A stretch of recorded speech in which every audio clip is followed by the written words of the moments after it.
All right, welcome in everybody to the deep dive. Today we're diving into something pretty intense. We're going to be exploring extreme ownership. Extreme ownership, yeah. Which is a book by Jocko Willink and Leif Babin. That's right.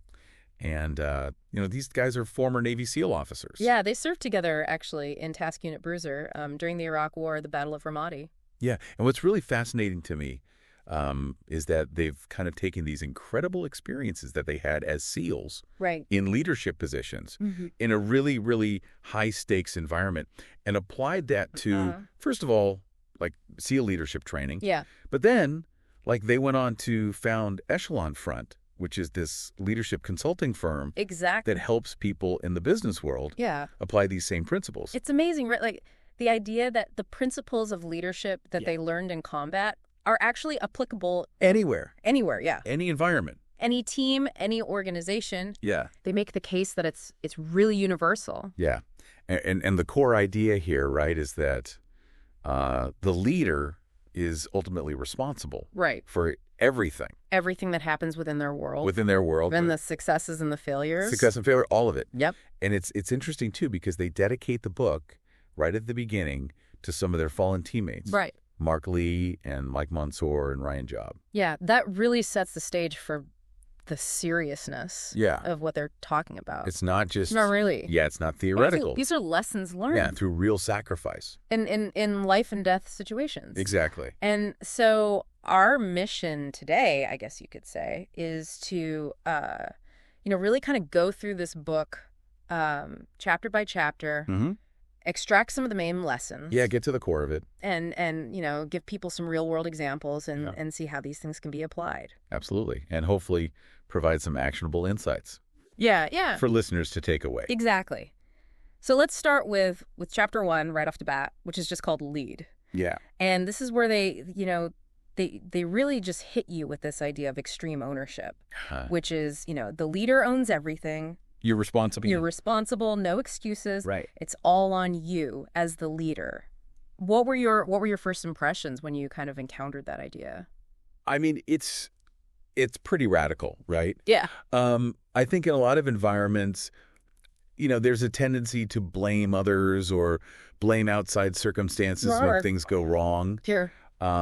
And they kind of flip that on its head and say, no, the buck stops with you. Yeah. If you're the leader. You own all of it. It's all on you. Yeah.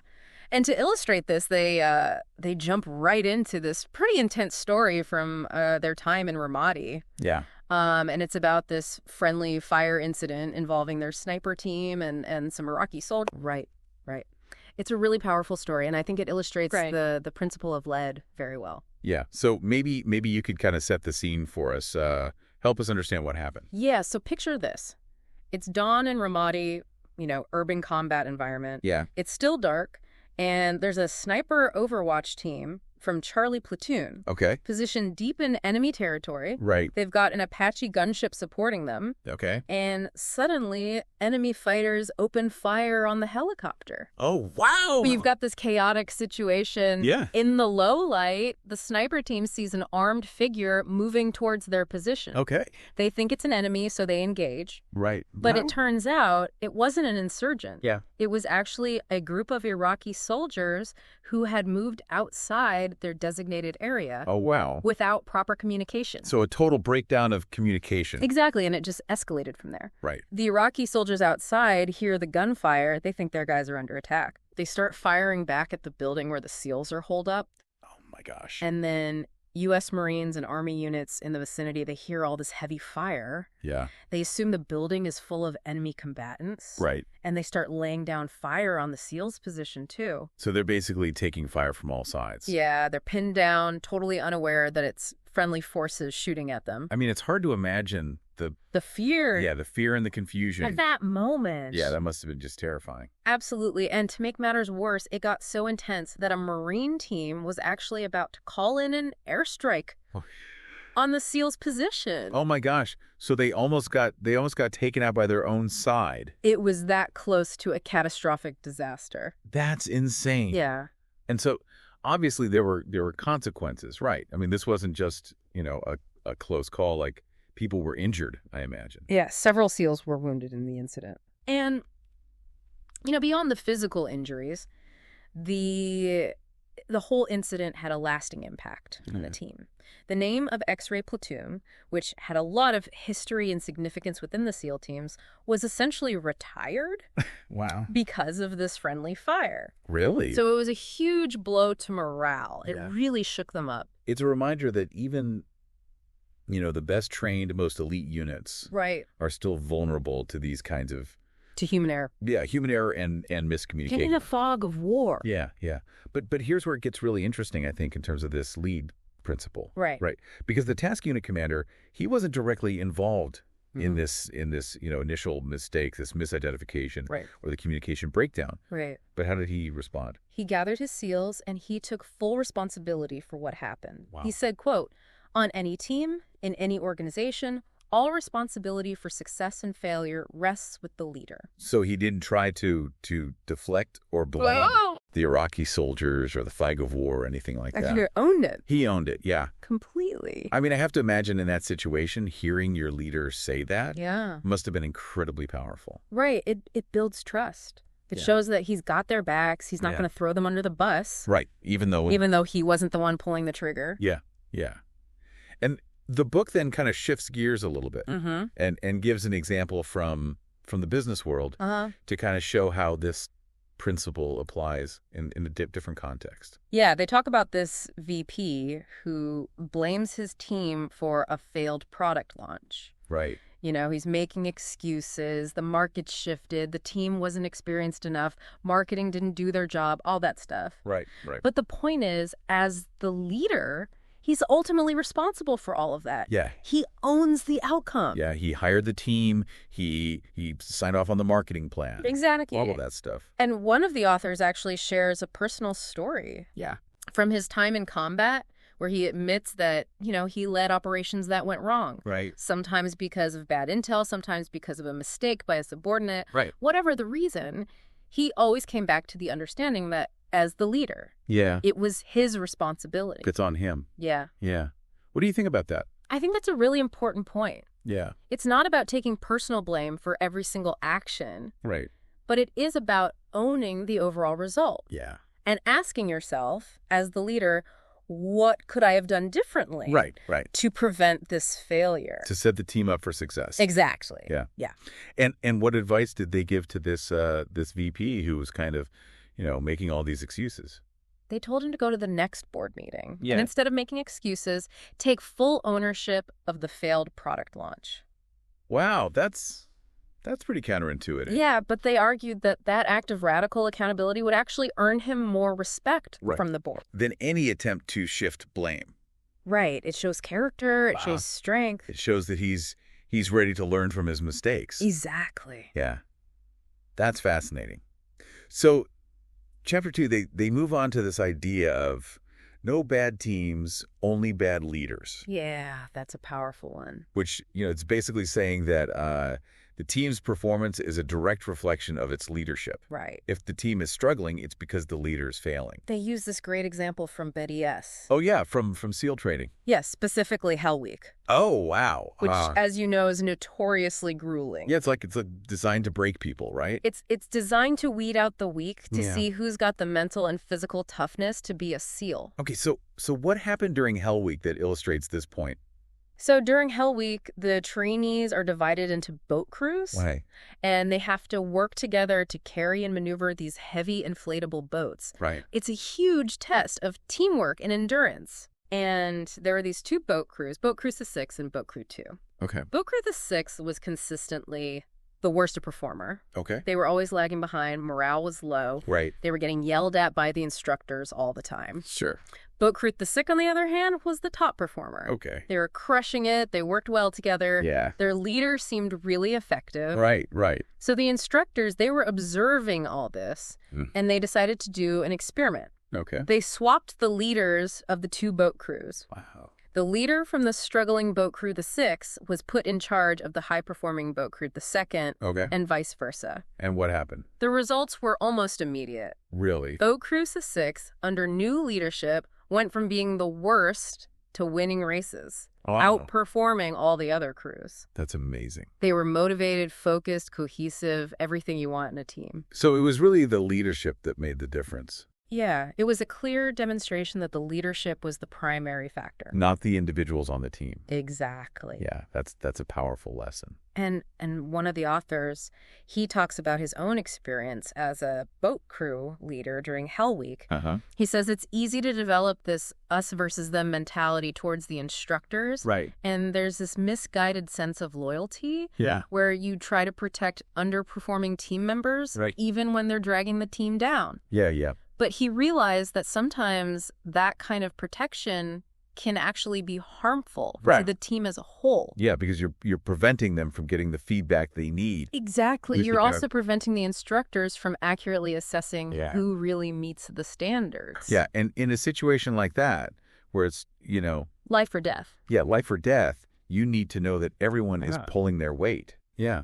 And the book then talks about the even greater burden of leadership in actual combat. Right. They talk about the losses of Mark Lee and Mike Mansour and the serious injury of Ryan Job. It really brings home the weight of responsibility that leaders carry in those situations. Yeah, these aren't just exercises. These are people's lives. Exactly. And they talk about how they actually developed this junior officer training course to try to prepare future SEAL leaders for this kind of responsibility. It's about developing that mindset of extreme ownership from the very beginning. Right. And it's not something that you just, you get it one day and then you're good. Right. It's a constant process of improvement. Continuous improvement. Yeah. And building that mindset into your team. Right.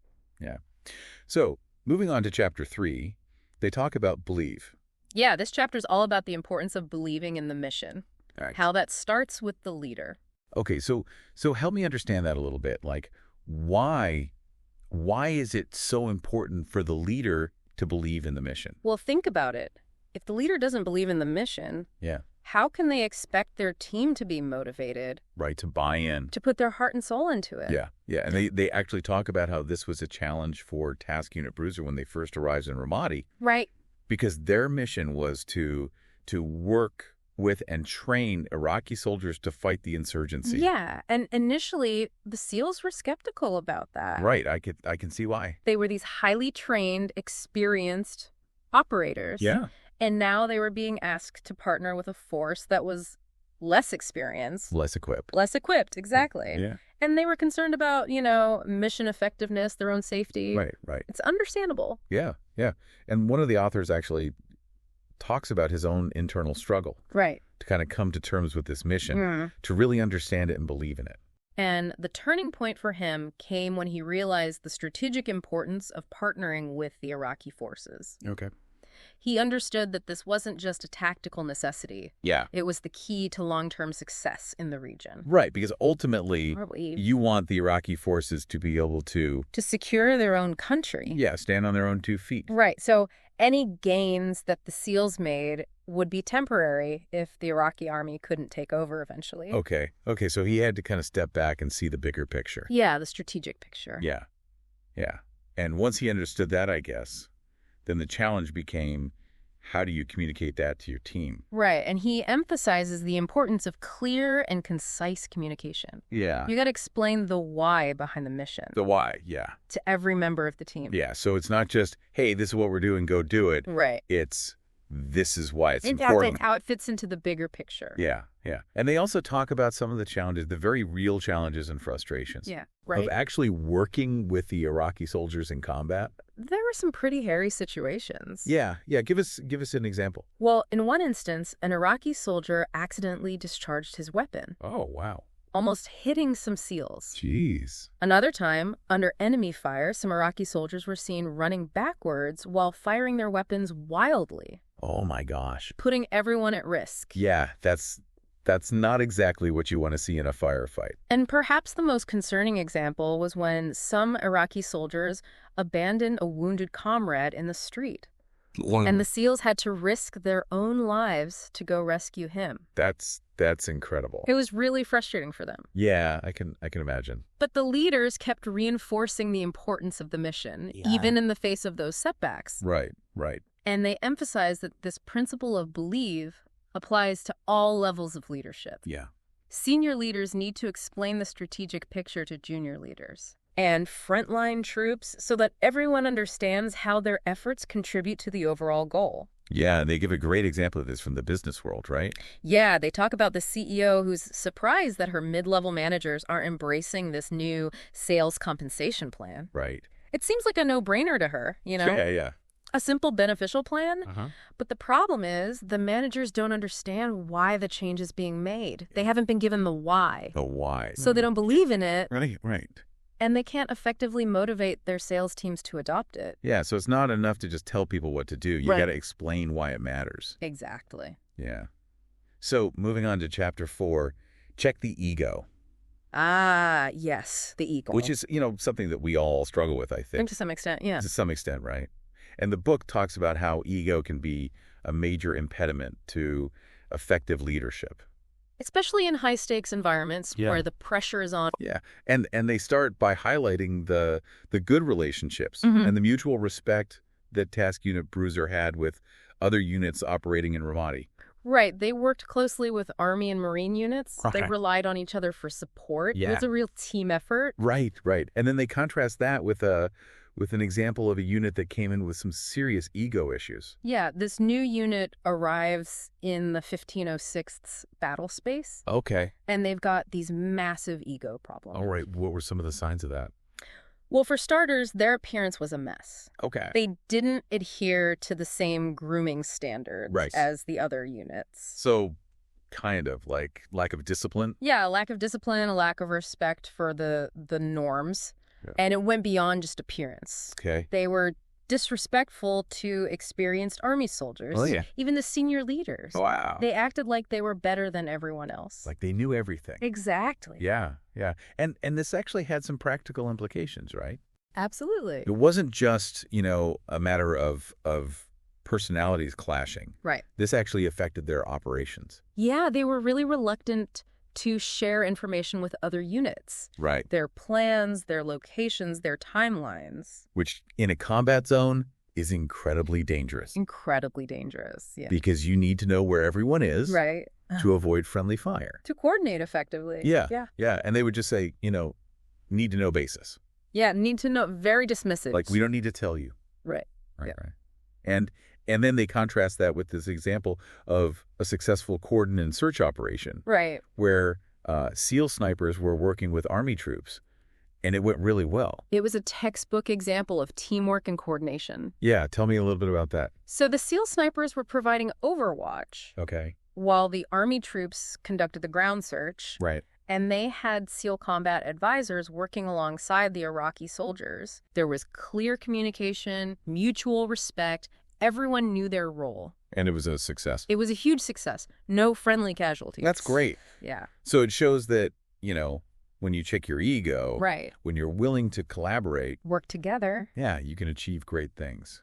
And they actually give a business example of this, too. Oh, yeah. What was that? It involves this company president who's planning a team-building exercise. Okay. It's like an outdoor adventure thing. Right. And he insists on this really complicated, difficult patrol route.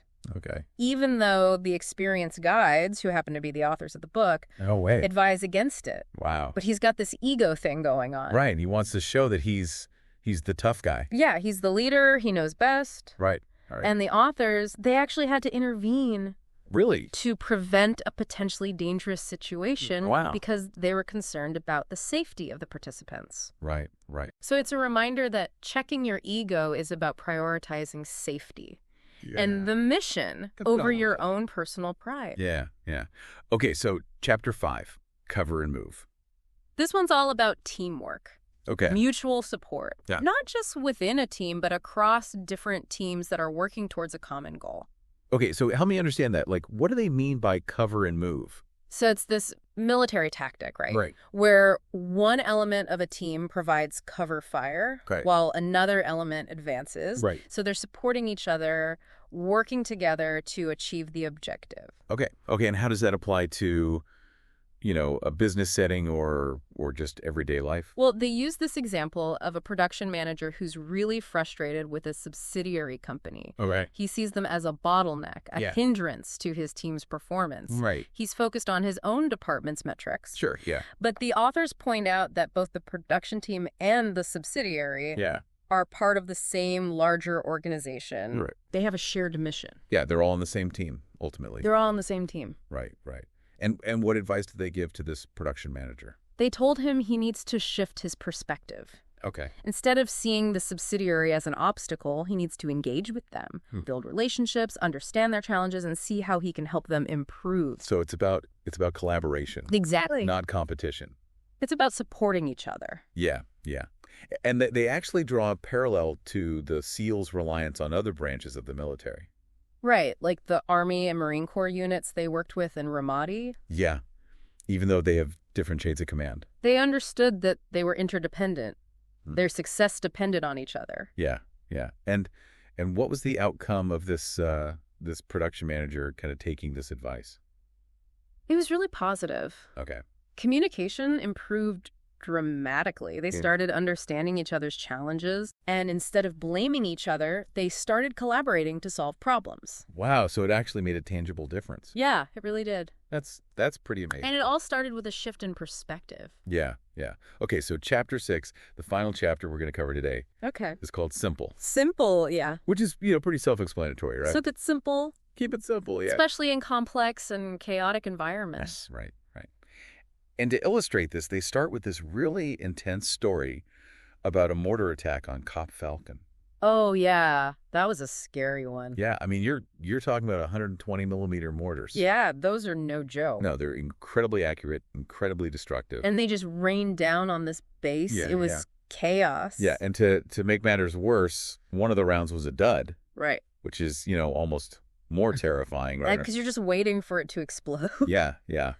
And so, they use this example to kind of set the stage for why simplicity is so important, right? Because in a situation like that, where things are chaotic, you need to be able to think clearly. Just communicate clearly. Yeah, and you need to have plans that are easy to understand. Right. And they give an example of this with planning a patrol route for MET-Ts, which are military transition teams. Yeah.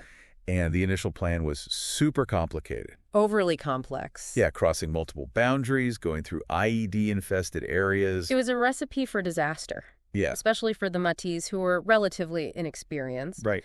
And the Iraqi soldiers they were advising. Yeah, yeah. And the authors actually stepped in and advocated for a simpler, more direct route. Okay. Prioritizing the safety of everyone involved. Right, because the simpler the plan, the less room there is for confusion, misinterpretation, and mistakes. Yeah. And in a combat zone, those mistakes can be fatal. Exactly. Yeah. And they also give a business example of this, right? Yeah, they talk about this overly complicated employee bonus plan. Oh, yeah, that was a good one. Where the employees couldn't even understand how their bonuses were calculated. Right, it was so convoluted. So many factors and metrics and variables. Yeah, nobody knew what was going on. And it led to a lot of frustration and lack of motivation. Yeah, because people couldn't see the connection between their effort and their reward. Right, they couldn't see the simple cause and effect. Yeah.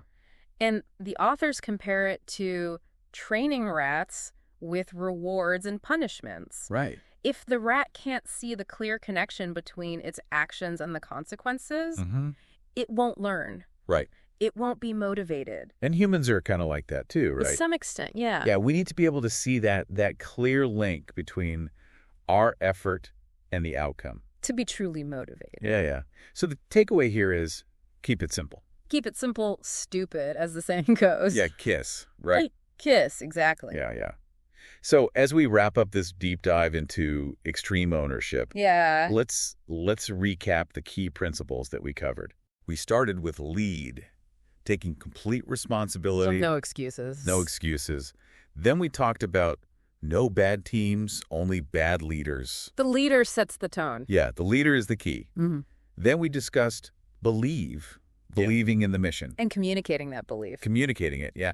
Then we talked about check the ego. Put your ego aside. Put your ego aside. Focus on the mission. Then we had cover and